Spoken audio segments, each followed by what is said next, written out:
2029 ఎన్నికల బరిలో తన పార్టీ ఉంటుందని తెలంగాణ జాగృతి అధ్యక్షురాలు కల్వకుంట్ల కవిత స్పష్టం చేశారు. అదరగొట్టే కారం రంగు రుచి ఆచి కారం పొడి. ట్విట్టర్లో ఆస్క్ కవిత పేరుతో నడిచిన చాట్ సెషన్లో కార్యకర్తలు నెటిజన్లు అడిగిన ప్రశ్నలకు కవిత సూటిగా సమాధానాలు చెప్పారు.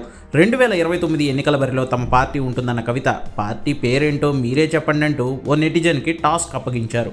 అంతటితో ఆగలేదు. తను ముఖ్యమంత్రి కాగానే చేసే మొదటి పని ఏంటో కూడా ప్రకటించారు కవిత. తెలంగాణలో ఉచిత చదువుల గురించే తన ఆలోచన ఉంటుందని చెప్పారామె.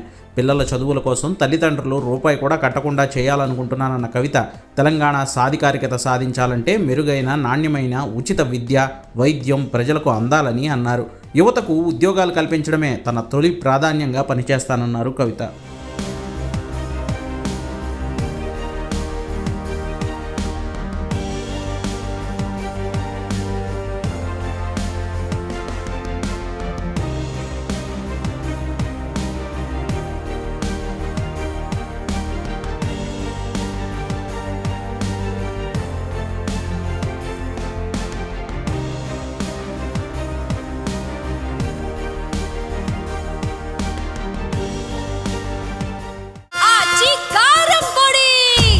అదరగొట్టే కారం రంగు రుచి ఆచి కారం పొడి.